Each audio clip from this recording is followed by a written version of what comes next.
মা বাবার বুকে আর জীবিত ফিরল না মাইলস্টোন স্কুলের ছাত্র রাঙামাটির বাঙালহালিয়ার সন্তান উক্কচিং মারমা। সোমবার রাত ২টায় ঢাকার জাতীয় বার্ন ইনস্টিটিউট হাসপাতালে চিকিৎসাধীন অবস্থায় মারা যায় সে।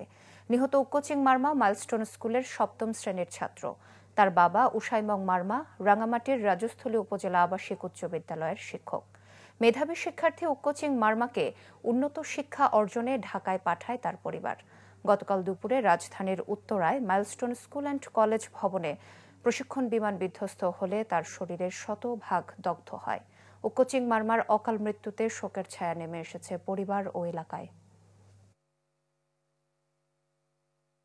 রাতের প্রায় তিনটা পরে আমাকে ফোন দিছে, কদে বাবা, কদে আমার ছেলে নাই, কদে চলে গেছে, এরকম খবর পাইছে সকালে। সকালে ভোরে আর কি। এইটুকু না, আমরা তো কোনোদিন দেখি না তো আমাদের নাতিন চলে আসছে ওই অ্যাম্বুলেন্স করি। তার চাল চলন অন্যরকম। যারা দেখে বলে এই ছেলেটা একদম অনেক স্মার্ট, অনেকটা ভালো ছেলে, লেখাপড়ার প্রতি অনেক মনোযোগ ছিল। বিভিন্ন স্কুলে এই শিক্ষা গ্রহণ করে তার ছেলেকে উচ্চ শিক্ষায় শিক্ষিত হওয়ার জন্য ঢাকায় মাইলস্টোনের স্কুল এন্ড কলেজে মেধা বিকাশের জন্য দিয়েছে, কিন্তু এক নিমিষে ধ্বংস হয়ে গেল। ওর এই অবস্থা শুনে আমরা খুব মর্মাহত, কষ্টও পেয়েছি।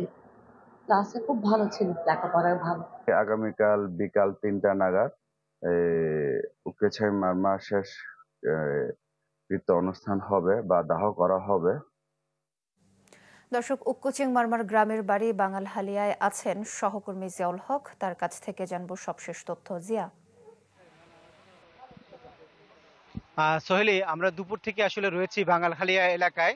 আমরা দেখেছি আসলে এখানে আমরা কিংদং পাড়ায় রয়েছি, যেখানে আসলে এখানকার মানুষজন জড়ো হয়েছেন, যেখানে আসলে ওর আত্মীয় স্বজন রয়েছেন, এলাকার যে প্রতিবেশী আছেন তারাও এসেছেন তাকে শেষবার একটু দেখার জন্য। আপনারা জানেন যে গতকাল ঢাকায় যে মাইলস্টোন যে স্কুল অ্যান্ড কলেজে একটি বিমান বিধ্বস্ত ঘটনায় আসলে তার সেখানে প্রায় শতভাগ শরীরের পুড়ে গিয়েছিল, এবং সেই সময় আসলে রাতের বেলা আমরা খবর পেয়েছি যে চিকিৎসাধীন অবস্থায় আসলে 2টার দিকে তার মৃত্যু হয়। সকালবেলা তার পরিবার পরিজনের মা বাবা আছেন সেখানে, তার ঢাকা থেকে রওনা দিয়েছেন। আরো প্রায় 1 ঘন্টার মতো সময় লাগবে তাদের এখানে পৌঁছাতে, আমরা সেটা জেনেছি।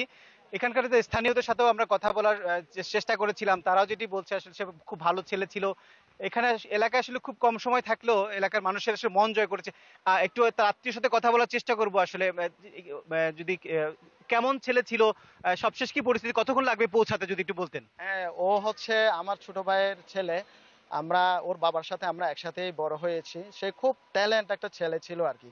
তার ভবিষ্যতে তার ইচ্ছা ছিল যে সে ভবিষ্যতে একজন সেনা কর্মকর্তা হবে আর কি। তার মা বাবারও খুব ইচ্ছা ছিল, সে ক্যাডেটে পরীক্ষা দিয়েছে, ক্যাডেটের জন্য প্রিপারেশন নিয়েছে, কিন্তু দুর্ভাগ্যবশত তার মাঝখানে একটু অসুস্থ হওয়াতে সেই এই ক্যাডেটে সেই রকম প্রস্তুতি নিতে পারে নাই, যার ফলে ক্যাডেটে চান্স পায় নাই। পরবর্তীতে তার বাবা মাইলস্টোন স্কুল অ্যান্ড কলেজে 7ম শ্রেণীতে ইংলিশ ভাষণে। ধন্যবাদ আপনাকে। আসলে যেটি বলছিলেন আসলে খুব ভালো ছেলে ছিল, এবং হচ্ছে তার বাবার স্বপ্ন ছিল আসলে ক্যাডেটে পড়ানোর, একজন ভালো সেনা অফিসার তৈরি করার। আসলে দুর্ভাগ্য, আসলে এখানকার এখন সবকিছু মিলে আসলে শোকের মাতম পরিবেশ রয়েছে। মানুষজন অপেক্ষা করছে কখন আসলে পৌঁছাবে সেই লাশটি দেখার জন্য, আসলে মানুষজন এখন অপেক্ষা করছে। সোহেলি, এই ছিল রাঙামাটিতে বাঙালহালিয়ার সবশেষ তথ্য আমার কাছে। জিয়া, ধন্যবাদ আপনাকে। দর্শক, নিহত উক্কচিং মারমার গ্রামের বাড়ি বাঙালহালিয়া থেকে আমাদেরকে সবশেষ তথ্য জানাচ্ছিলেন সহকর্মী জিয়াউল হক।